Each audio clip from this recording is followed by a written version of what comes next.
சர்க்யூட்டோட second part பார்க்குறோம். இதில் நம்ம வந்து பார்க்க போகிறது பவர்னால் என்ன அப்படின்னா, இங்கே AC power or real power or true power.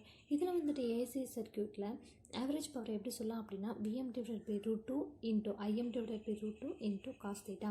So இங்கே டிசி பவரில் வந்து என்னென்னு பார்த்துருப்போம், P = V × I அப்படின்னு பார்த்துருப்போம். இங்கே ஏசி சர்க்யூட்டில் எக்ஸ்ட்ரா நம்ம வந்துட்டு சங்கிள் காஸ் தீட்டான்னு சொல்கிறோங்க. இதுதான் வந்துட்டு நம்ம என்ன சொல்கிறோம் அப்படின்னா பவர் ஃபேக்டர்னு பார்த்துருந்தோம். ஓகேவா, இந்த இடத்துல ஆவரேஜ் பவர் வந்துட்டு எப்படி சொல்கிறாங்க அப்படின்னா Vm/√2 into Im/√2 into cos theta. Okay, Vm/√2 வந்துட்டு என்ன சொல்லுவாங்கன்னா VRMSன்னு சொல்லலாம். Im/√2ங்கிறத IRMS இன்ட்டு காஸ் தீட்டா. இந்த காஸ் தீட்டாங்கிறது என்ன அப்படின்னா cosine angle between the voltage and current அப்படின்னு சொல்கிறாங்க.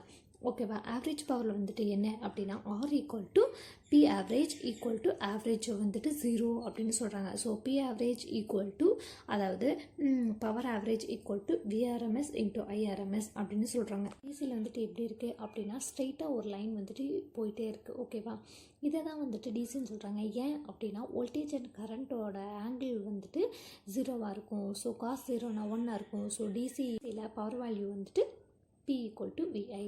ஓகேவா, இந்த இடத்துல நம்ம வந்து என்ன பார்க்க போகிறோம் அப்படின்னா இண்டக்டரை வச்சு கெப்பாசிட்டன்ஸ் வச்சு P average எப்படி இருக்கும் அப்படின்னு சொல்லி நம்ம பார்க்கலாம். இந்த இடத்துல இண்டக்டர்னால் என்ன அப்படின்னா இண்டக்டர் வச்சு நம்ம அப்ளை பண்ணும்போது அந்த இடத்துல வோல்டேஜ் அண்ட் கரண்ட்டோட ஃபேஸ் வந்துட்டு 90 டிகிரியாக இருக்கும். ஸோ அப்போ காஸ் 90னா 0 ஆயிரும். So VRMS into IRMS into cos தீட்டாவில் தீட்டாவோட வேல்யூ 19 போட்டால் அப்படின்னா அந்த இடத்துல அது பவர் ஆவரேஜ் வந்துட்டு 0 ஆயிரும். இதே கெப்பாசிட்டன்ஸில் 90 டிகிரி அப்படின்னாலும் காஸ் 90 0 தான்.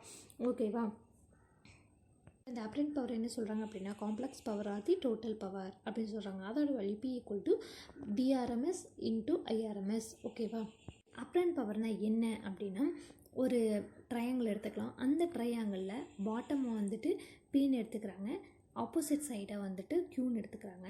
ஓகேவா, அந்த ரெண்டு ஜாயின் பண்ணுறது வந்துட்டு VRMS அண்ட் IRMS அப்படின்னு சொல்கிறாங்க.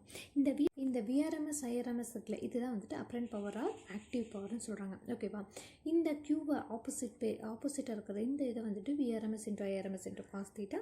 இந்த பாட்டமில் இருக்கிறது P = cos theta VRMS into IRMS. ஓகேவா, இந்த இதை வந்துட்டு என்ன சொல்கிறாங்க அப்படின்னா that is called the power triangle அப்படின்னு சொல்கிறாங்க. ஓகேவா, இந்த Qவை வந்துட்டு என்ன சொல்கிறாங்க அப்படின்னா reactive power or imaginary power அப்படின்னு சொல்கிறாங்க. ஓகேவா, ஸோ Pயோட value cos theta VRMS into IRMS, Qவோட value sine theta VRMS into IRMS. இந்த S இதை தான் வந்துட்டு என்ன சொல்கிறாங்க அப்படின்னா VRMS into IRMS. S = P + jQ. இதை வந்துட்டு யூனிட்டை வந்து ரெப்ரசன்ட் பண்ணுறது வாட்ஸு, இதை வந்துட்டு வேர் அப்படின்னு சொல்கிறாங்க VR, அதாவது ரியாக்டிவ் பவர் அப்படின்னு சொல்கிறாங்க. ஸோ அப்பரண்ட் பவரோட யூனிட் வந்துட்டு VA. ஓகேவா, இந்த வந்துட்டு என்ன சொல்கிறாங்க அப்படின்னா பவர் ட்ரையாங்கிள் அப்படின்னு சொல்கிறாங்க. பவர் ட்ரையாங்கிள் வந்து ப்ராப்ளம் கேட்பாங்க. ஸோ இது இம்பார்ட்டன்ட். ஓகேவா, இந்த பவர் ட்ரையாங்கிளை RLCயோட கம்பேர் பண்ணுறாங்க. சரியா, அப்போ கம்பேர் பண்ணும்போது என்ன ஆகுது அப்படிங்கிறத நம்ம பார்க்கலாம். இப்போது ஃபஸ்ட்டு வந்துட்டு நம்ம இதுக்கு முன்னாடி நம்ம என்ன தெரிஞ்சுக்கணும் அப்படின்னா when real power is active அப்படின்னு கேட்டாங்க அப்படின்னா இப்போ தான் நம்ம வந்துட்டு பவர் ட்ரையாங்கிளில் பார்த்தோம். இந்த இடத்துல R, இந்த இடத்துல தீட்டா அப்படின்னு பார்த்துருந்தோம். ஓகேப்பா, இதுக்கு முன்னாடி நம்ம என்ன பார்க்க போகிறோம் அப்படின்னா இதுதான் வந்துட்டு RLCயோட கம்பேர் பண்ணோன்னு சொன்னோமா.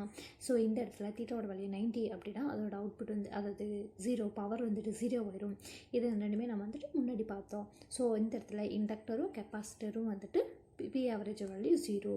அப்போ ரெசிஸ்டன்ஸ்க்கு என்னவாக இருக்கும், ஸோ தீட்டா 0வாக இருக்கும்போது அவுட்புட் வந்துட்டு 1 இருக்கும். ஸோ வந்துட்டு ரெசிஸ்டன்ஸ் வந்து ப்ரெசென்ட்டாக இருக்கும்.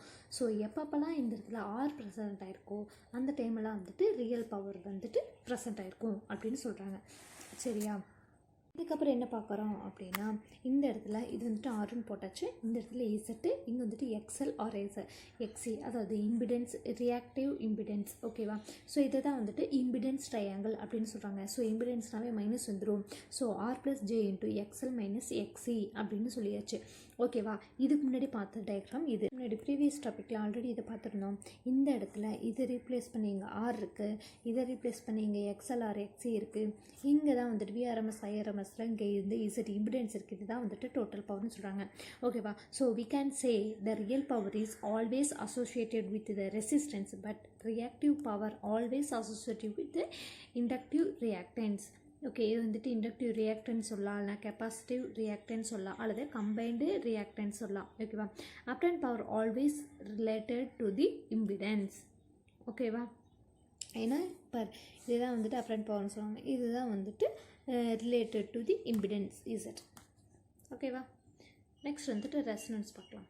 இந்த இடத்துல வந்து என்ன சொல்கிறோம் அப்படின்னா, ரெசனன்ஸில் ஆர்எல்சி சர்க்யூட் எடுத்துக்கிறாங்க. அதில் ரெசிஸ்டன்ஸு, இண்டக்டன்ஸு, கெப்பாசிட்டன்ஸ் மூணுமே சீரிஸாக கனெக்ட் பண்ணி ஒரு வோல்டேஜ் காயில் பண்ணிட்டாங்க. இந்த இடத்துல ஐ அப்படிங்கிற கரண்ட் வந்துட்டு பாஸ் ஆகுது. இந்த இடத்துல இம்பிடன்ஸ் இசட்டோட வேல்யூ எப்படி எழுதலாம்னா R+J இன்ட்டு XL மைனஸ் எக்ஸின்னு சொல்லலாம். எப்போ XL மைனஸ் எக்ஸி வந்துட்டு ரெண்டும் சேமாக இருக்குது. இதுதான் வந்துட்டு ரெசனன்ஸ் கண்டிஷன். ஓகே, இப்போல்லாம் XL மைனஸ் எக்ஸி இதுதான் வந்துட்டு வென் இந்த ரெண்டுமே ஈக்குவலாக இருக்கும், அதுதான் வந்துட்டு ரெசனன்ஸ் கண்டிஷன் சொல்கிறாங்க. அப்போது ஈக்குவலாக இருக்கும்போது என்ன ஆகும், இது ஃபுல்லாக கேன்சல் ஆகிடும். அப்போ இசட் ப்ளஸ் ஆர்ன்னு இருக்கும். ஓகேவா? இந்த இடத்துல வந்துட்டு எப்படி இருக்கும் அப்படின்னா I equal to V/Z due to this ratio the circuit will damage. எப்படி டேமேஜ் ஆகுது அப்படின்னா, இம்பிடன்ஸ் வந்துட்டு கம்மியாக கரண்ட் வந்துட்டு அதிகமாகிட்டே போகிறங்காட்டி அந்த இடத்துல சர்க்யூட் வந்துட்டு டேமேஜ் ஆகுது அப்படின்னு சொல்கிறாங்க. ஓகேவா? XL ஈக்குவல் டு XC இதுதான் வந்துட்டு ரெசனன்ஸ் கண்டிஷனை பார்த்துருந்தோம். இந்த ரெசனன்ஸ் கண்டிஷனில் எப்போவுமே வந்துட்டு கரண்ட் வந்துட்டு ஹையாக இருக்கும். ஏன் அப்படின்னா I ஈக்குவல் டு V/Z அப்படின்னு சொல்லுவாங்க. இம்பிடன்ஸ் கம்மியாகும் போது கரண்ட் வந்துட்டு அதிகமாகுது. ஸோ இதனால் கரண்ட் ரீச்சஸ் தி மேக்ஸிமம் அப்படின்னு சொல்கிறாங்க. At which stage impedance will reach the same stable or the equal அப்படின்னு சொல்கிறாங்க. எப்போ இது வந்துட்டு எல்லாமே வந்துட்டு சேமாக இருக்குது அப்படின்னு பார்த்தோம் அப்படின்னா XL ஈக்குவல் டு XC இது வந்துட்டு ஈக்குவேஷன் 1 எடுத்துக்கிறாங்க. ஸோ இதை வந்துட்டு WR ரீப்ளேஸ் பண்ணால் WL ஈக்குவல் டு 1/WCன்னு சொல்கிறாங்க. ஸோ 1 and 2 கம்பேர் பண்ணோம் அப்படின்னா W² equal to 1/LC. So root எடுத்தோம் அப்படின்னா W equal to 1/L². W வந்துட்டு எப்படி சொல்லலாம், 2πfன்னு சொல்லலாம். ஸோ இந்த இடத்துல FR அப்படிங்கிறது ரெசனன்ஸ் ஃப்ரீக்வன்சின்னு பார்த்துருந்தோம். So FR equal to 1/2π into √LC. ஓகேவா? பேண்ட்வித்தில் என்ன பார்க்க போகிறோம் அப்படின்னா, இந்த RLC சர்க்யூட் ரெஸ்பான்ஸ் வந்துட்டு ஃப்ரீக்குவன்சியை அதனோட டைமை பொறுத்து எப்படி இருக்கும் அப்படிங்கிறத பார்க்கலாம். இந்த FR அப்படிங்கிற ஒரு ஃப்ரீக்குவன்சினால் ரெசனன்ஸ் வந்துட்டு அக்கர் ஆகும். அந்த FR ஃப்ரீக்குவன்சி கரண்ட் வந்துட்டு எப்படி இருக்கும், ஸோ மினிமமில் எப்படி இருக்கும், மேக்ஸிமமில் எப்படி இருக்கும் அப்படிங்கிறத நம்ம பார்க்கலாம். சரியா? ஃபஸ்ட்டு வந்துட்டு ஃப்ரீக்வன்சிக்கும் கரண்ட்டுக்கும் நடுவுக்காண்டி ஒரு இது வரைகிறோம், அதாவது வேவ் வரைகிறோம். இந்த இடத்துல சென்டராக இருக்கிறது FR, இந்த பக்கம் வச்சுன்னா அது IA. ஸோ இந்த FR வந்துட்டு 70.7 மேக்ஸிமம் வேல்யூ அட்டன் பண்ணும்போது அப்போ இருக்கிற ஃப்ரீக்வன்சி F1ன்னு எடுத்துக்கிறோம். சேம் அதே மாதிரி இந்த ரைட் சைட்லேயும் 70.7ங்கிற சைடு வரும், அது வேல்யூ வரும்போது அந்த வந்து F2ன்னு எடுத்துக்கிறோம். ஸோ இந்த difference between F1 and F2 தான் வந்துட்டு பேண்ட்வித்துன்னு சொல்கிறாங்க. இதை தான் வந்துட்டு ஆஃப் பவர் ஃப்ரீக்வன்சின்னு சொல்கிறாங்க. ஏன் ஆஃப் பவர் ஃப்ரீக்வன்சின்னு சொல்கிறாங்க அப்படின்னா, இந்த FRல வர ஃப்ரீக்வன்சி 50% தான் வந்துட்டு F1 அண்ட் F2ல அக்கர் ஆகும். ஸோ இதனால் வந்துட்டு இது வந்துட்டு ஆஃப் பவர் ஃப்ரீக்வன்சின்னு சொல்கிறாங்க. ஓகேவா? ஸோ பேண்ட்வித் வந்துட்டு கம்மியாகும் போது குவாலிட்டி ஃபேக்டர் வந்துட்டு இன்க்ரீஸ் ஆகுது. Q factor or quality factor or selective factor. ஓகேவா? இது தான் வந்துட்டு சொல்கிறாங்க. So Q equal to FR divided by bandwidth. So இந்த ரேடியோலலாம் வந்துட்டு பேண்ட்வித் கம்மியாக இருந்துச்சு அப்படின்னா ஏரியாவில் வந்துட்டு கம்மியான டைரக்ஷனில் மட்டும்தான் நம்மளுக்கு வந்துட்டு நல்லா சவுண்டோட கிளியரான எந்த நாய்ஸும் இல்லாமல் நம்மளுக்கு ஃப்ரீக்வன்சி கிடைக்கும். இப்போ நம்ம பேண்ட்வித் இன்க்ரீஸ் பண்ண நம்மளால் வந்துட்டு கரெக்டாக பர்டிகுலரான ஒரு சேனலை வந்து நம்மளால் செலக்ட் பண்ண முடியாது. ஸோ அந்த இடத்துல குவாலிட்டி வந்துட்டு கம்மியாக இருக்குது அப்படின்னு சொல்கிறாங்க. ஓகேவா? சொல்கிறாங்க குவாலிட்டி பேண்ட்வித் கம்மியாக இருக்கும்போது குவாலிட்டி வந்துட்டு increase ஆகுது. So easy to pick up the particular channel in radio. ஓகேவா? quality factor defined by Q equal to 2π into maximum energy stored in the inductor or the capacitor divided by the energy dissipated. Maximum energy stored இந்த inductor வந்துட்டு என்ன அப்படின்னா Q equal to XL divided by R. இந்த எக்ஸல்ங்கிறது WLன்னு போட்டுக்கலாம். So WL divided by Rன்னு சொல்லிக்கலாம். இதே வந்துட்டு 2πfL ஆஃப் R அப்படின்னு சொல்லிக்கலாம். ஸோ கெப்பாசிட்டரில் வந்துட்டு Q equal to XC divided by R equal to 1 divided by WC into R. வந்துட்டு டிசிஸ் கரண்ட்டில் இருக்கும். இந்த இடத்துல VTH RTH இருக்கும். ஸோ எனி லீனியர் சர்க்யூட் வந்துட்டு we can convert to the VTH or RTHன்னு சொல்கிறாங்க. இதே இந்த ஏசியில் வந்துட்டு என்ன பண்ணியிருப்பாங்க அப்படின்னா, அந்த VTH சைன் இந்த மாதிரி இருக்கும். ரெசிஸ்டன்ஸ்க்கு பிலாங் வந்து இம்பிடன்ஸ் யூஸ் பண்ணியிருப்பாங்க. இந்த இம்பிடன்ஸில் சர்க்யூட்டு இண்டக்டன்ஸு கெப்பாசிட்டன்ஸ் அது மாதிரி மூணில் எது வேணால் இருக்கும்.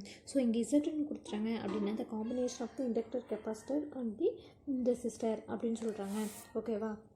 வந்துட்டு என்ன சொல்கிறாங்க அப்படின்னா இசட், அதாவது Z RTH or the Z நாட்ரான்னு சொல்கிறாங்க.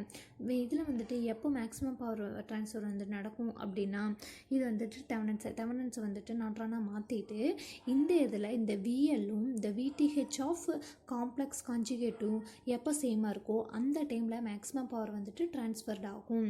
ஓகேவா? இதில் வந்துட்டு ZTH equal to R + JXL, ZL equal to R - JXL. இது வந்துட்டு மைனஸுங்கிறது வந்துட்டு இந்த கான்ஜுகேட்னால வருது. ஓகேவா?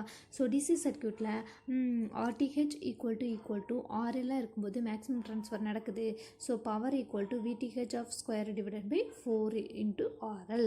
ஓகேவா? நம்ம ஃபர்தர் கிளாஸில் இதை பற்றி சம்ம இதெல்லாம் பார்த்தோன்னா உங்களுக்கு வந்துட்டு ஈஸியாக புரியும்னு நினைக்கிறேன். ஓகேவா? உங்களுக்கு ஏதாவது கொஸ்டின்ஸ் அண்ட் டவுட்ஸ் இருந்துச்சுன்னா வந்துட்டு ஷேர் பண்ணுங்கள். தேங்க்யூ.